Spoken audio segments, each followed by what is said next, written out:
English translation, 462nd contact Saturday, 5th of April 2008, 13:32 hours. Be greeted and welcome, dear friend. I have just telephoned Bernadette about a mistake that was corrected in lowercase. Also my greetings to you, Edward, dear friend. I am glad to see you well. Now again, yes. I was lying flat when on the phone with Bernadette because I was not feeling well. Did you not follow Florina's instructions? Yes, I did, but my heart valve just keeps giving me trouble. But that does not mean that I need your help in this matter. You know how I feel about it. Even if I feel the need to help you, I will stick to your wish. Thanks. On the 1st of April, Ketzel was here. So together we were able to correct the statutes and a sentence from the statutes to the new circumstances regarding the administrative group. Florina was also here again some time ago, when Engelbert was in such poor health. He has been better since then, and he too is following her instructions.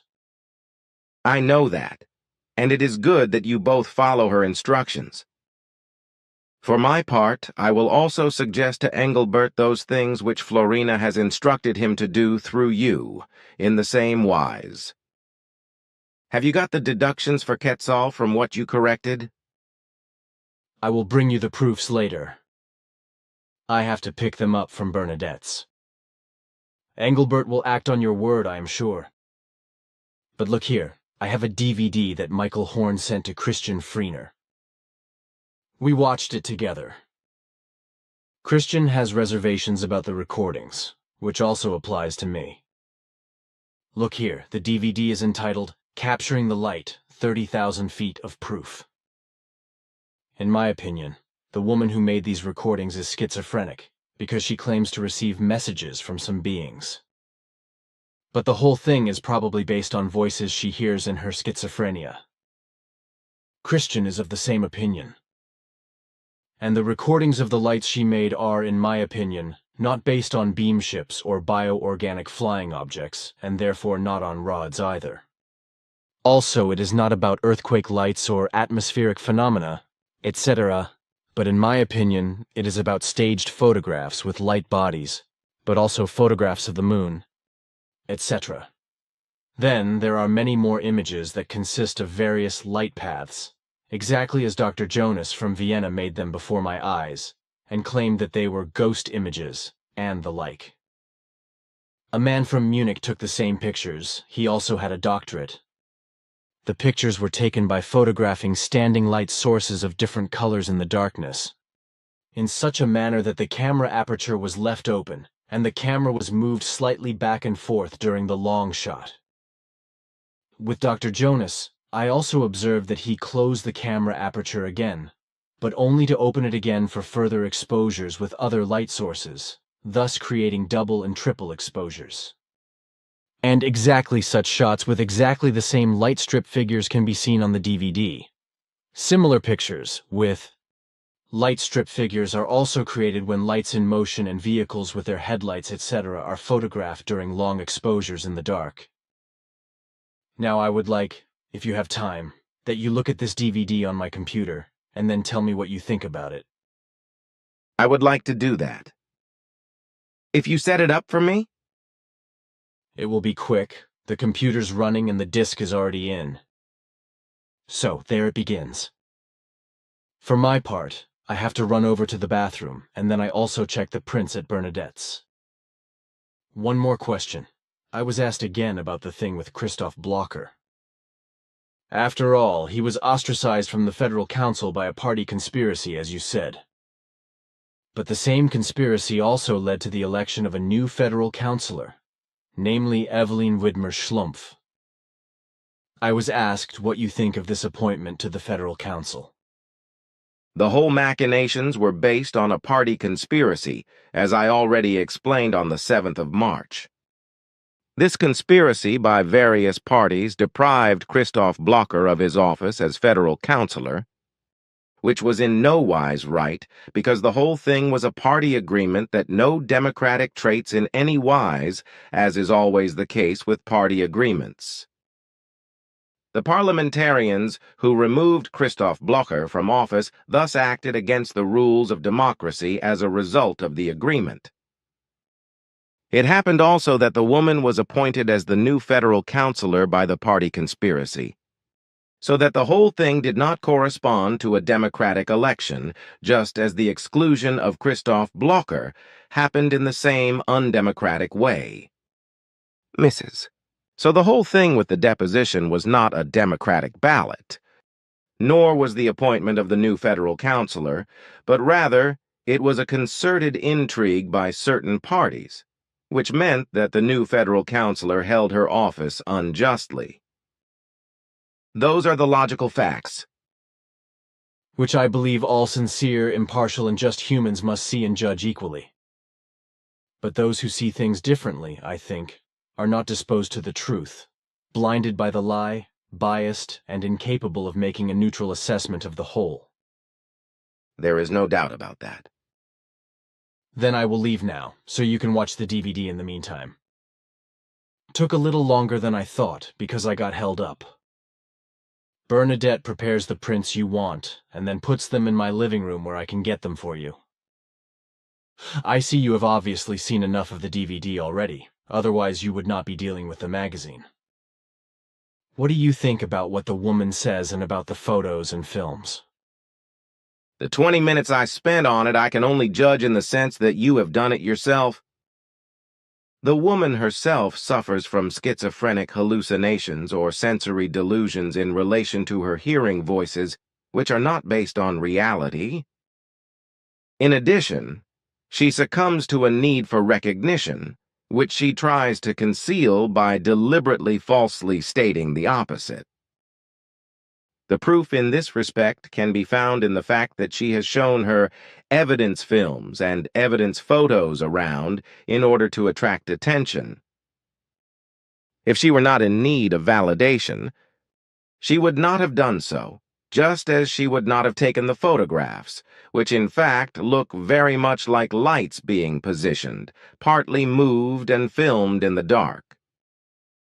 And those sequences which you call light strip figures are undoubtedly the same as those which were partly faked in your presence by Dr. Jonas from Vienna and the man from Munich. I have very fond memories of these pictures, so I can define the pictures of the woman taken without a doubt as the same kind. I find it regrettable that so-called experts got involved in the matter, which gives a completely wrong impressions about the whole thing. So the case is clear. And while we are on the subject of unpleasantness, I would like to ask you if you know a little bit more today about the Tibet-China thing, by which I mean the Olympic torch relay, which is supposed to go through several countries of the world, and even to Mount Everest.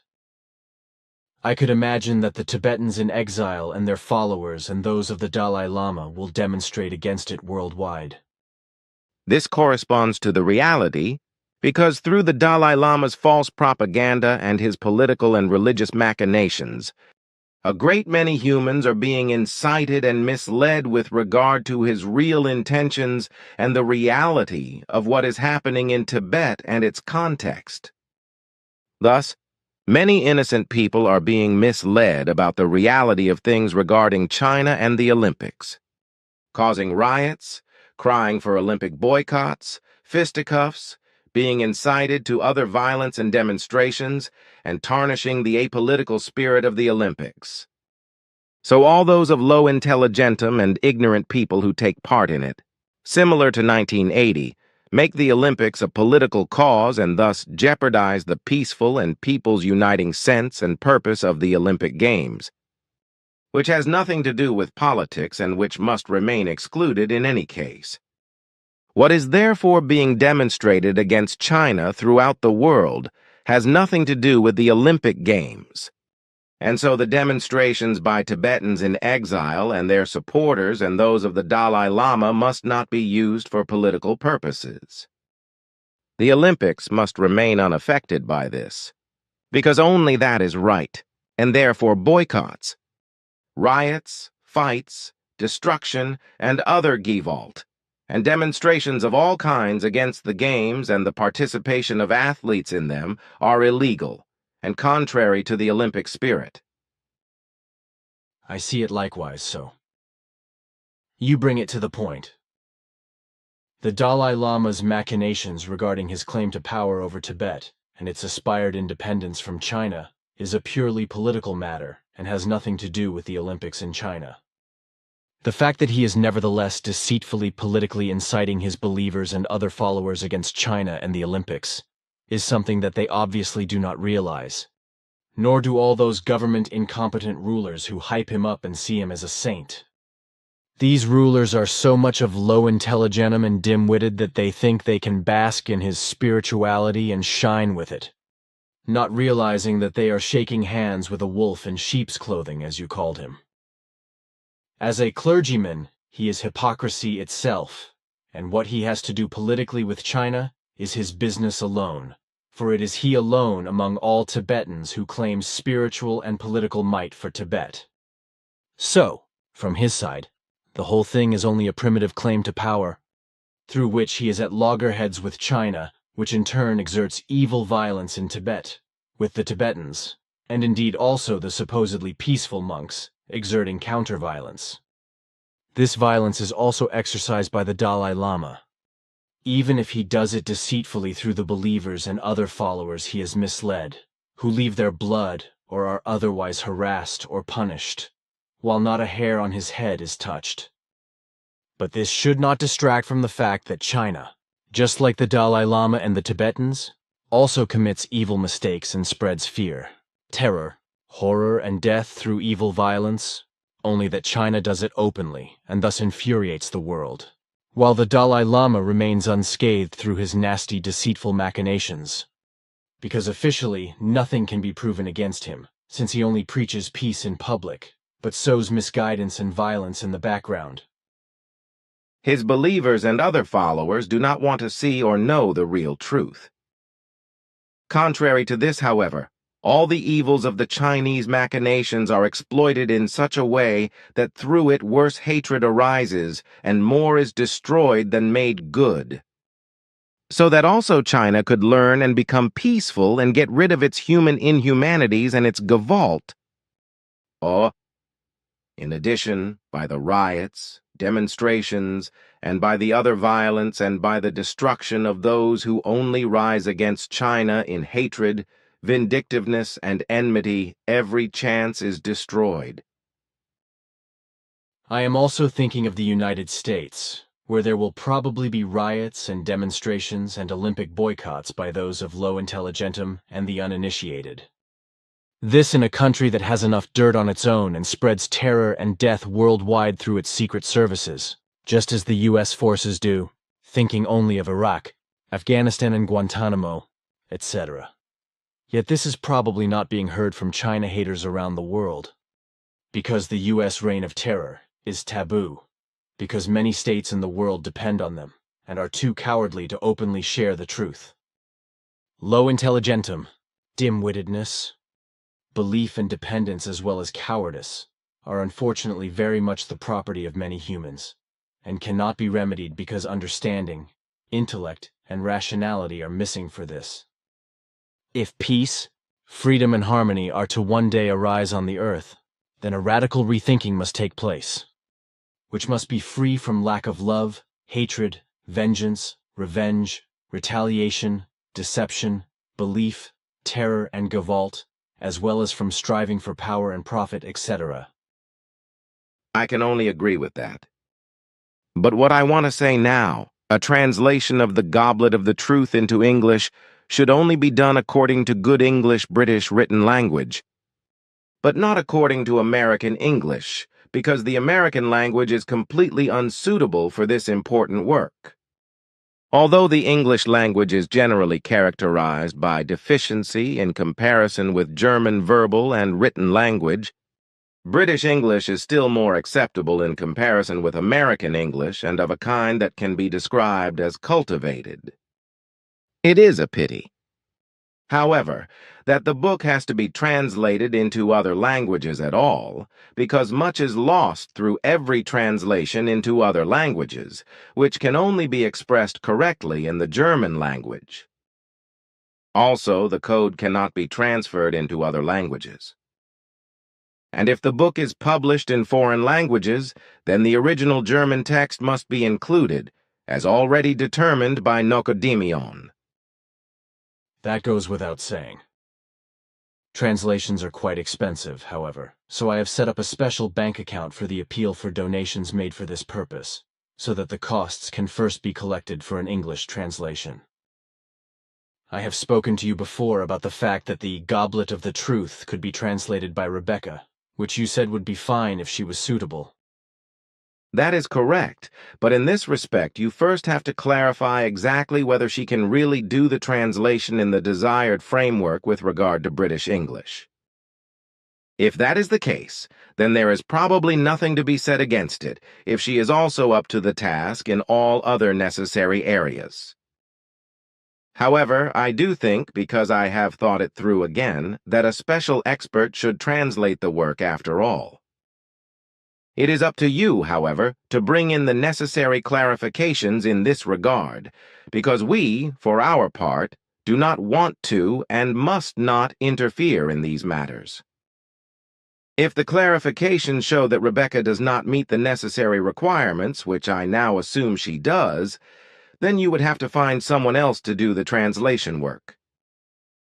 A professional translation into the British English language of the Goblet of the Truth is of great importance and must be guaranteed under all circumstances, which may be difficult for Rebecca. For other translation work, however, she is well suited and educated enough so that she should have no difficulties with this. The Goblet of the Truth is, however, something special and not an everyday occurrence, for we consider it to be the most valuable book ever published on the earth. Accordingly, the accuracy of its translation into other languages is of the utmost importance. That is difficult, then, because I think that this work can only be done by a certified translator who is also adept at British English expressions and forms of writing, and is well versed in them at a high level, to translate everything fairly in the wise that all forms are given in the book. The cost of translation also plays an important role, because we have to bring them together. I understand all that, but really the extensive task for these things is in your hands. However, a reasonable remuneration for the translation work must be a condition, so I will look around to find out something about it, so that I can then comment on the fee for the translation. We will do our best to clarify and arrange everything. And I think it is good that you want to make an effort to clarify the translation fees, because then you can help us in an advisory capacity. I feel the need to do this so that I can help you in an advisory capacity. It will really help us. May I ask you something else regarding, because I only know your explanation, which you gave me some time ago. I do not want to talk about it openly, so it should not appear in the conversation report. I cannot give you any news about that, because nothing has changed in the matter. So everything is going as I explained it to you. Thank you. Your answer is sufficient, because I only wanted to know if something new has arisen in the matter. That is not the case, no. But now, Edward, dear friend, our conversation must be over for today because I must resume my duties. Goodbye, dear friend. Take care, my friend, and once again,